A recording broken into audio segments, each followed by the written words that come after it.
Online education में कक्षा 9 के सभी विद्यार्थियों का स्वागत है। प्रिय बच्चों, आज बात करते हैं हिंदी गद्य खंड की। तो आप लोगों का पहला पाठ जिसका नाम है बात, वह चल रहा है। इस पाठ के अंतर्गत पिछली वीडियो में गद्यांश और उनके अंतर्गत आने वाले कुछ प्रश्न उत्तरों का अध्ययन कराया।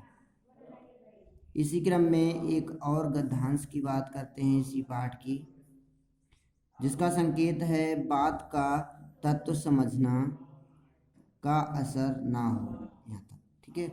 तो ये गद्यांश आप पहले पढ़ लीजिएगा, समझ लीजिएगा। बात का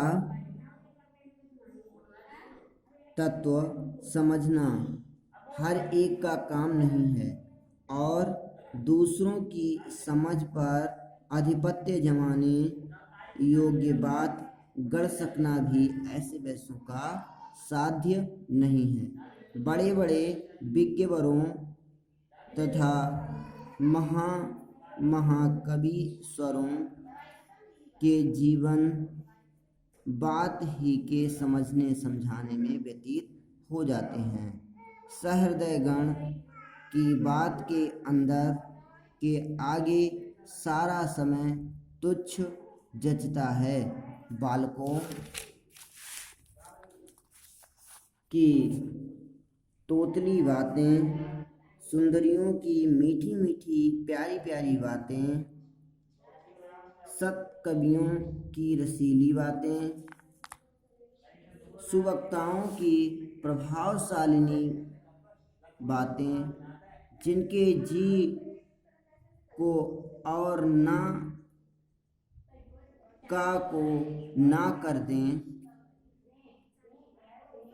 उसे पशु नहीं पाषाण खंड कहना चाहिए, क्योंकि कुत्ता बिल्ली आदि भी विशेष समझ नहीं होती, फिर भी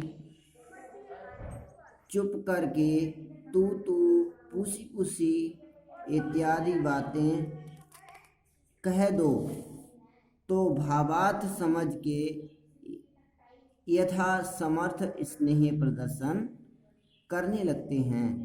फिर वह मनुष्य कैसा जिसके चित्त पर दूसरे हृदयवान की बात का असर ना हो। तो इस प्रकार से ये गद्यांश है और ये नीचे देखिएगा इस तरीके से प्रश्न पूछे गए हैं। तो इन प्रश्नों को आप इस प्रकार से देखिएगा। पहला प्रश्न दिया हुआ है, उपयुक्त गद्यांश का संदर्भ लिखिए। तो गद्यांश जो आपने ऊपर देखा उसका संदर्भ इस प्रकार से है। प्रस्तुत गद्यांश हमारी पाठ्य पुस्तक हिंदी के गद्य खंड में बात नामक पाठ से संकलित है। इसके लेखक प्रताप नारायण मिश्र जी हैं। आप लोगों को ये पहले भी करा चुके हैं, इसलिए ज़्यादा समझाने की आवश्यकता नहीं है, आप लोग कर सकते हो। इसी क्रम में दूसरा प्रश्न दिया होता है, रेखांकित अंश की व्याख्या कीजिए। जो नीचे इस तरीके से लाइन खींची होती है उसे रेखांकित अंश कहते हैं। आप पुनः जरा देख लीजिएगा, इधर देखिए कि ये यहाँ से बात से लेकर के और ये यहाँ तक समझने में व्यतीत हो जाते हैं, यहाँ तक रेखांकित अंश दिया हुआ है। तो इसकी व्याख्या इस प्रकार से समझिएगा। लेखक कहते हैं कि प्रत्येक व्यक्ति बात के तत्वों को नहीं समझ सकता तथा दूसरे व्यक्तियों की सोच पर अपना अधिकार स्थापित करने वाली बातों की रचना करना किसी साधारण व्यक्ति की समझ से परे है। लेखक के अनुसार अनेकानेक विद्वान एवं कवि अपना संपूर्ण जीवन बातों के अध्ययन एवं अध्यापन में ही गुजार देते हैं। ठीक है।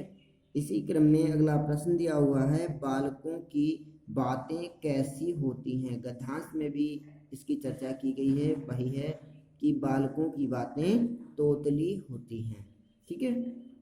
तो अगला प्रश्न इसी क्रम में, इस अवतरण में पाषाण खंड से क्या आशय है। वैसे पाषाण खंड कहते किसको हैं, आप लोग जानते भी होंगे, पत्थर के एक टुकड़े को पाषाण खंड कहते हैं।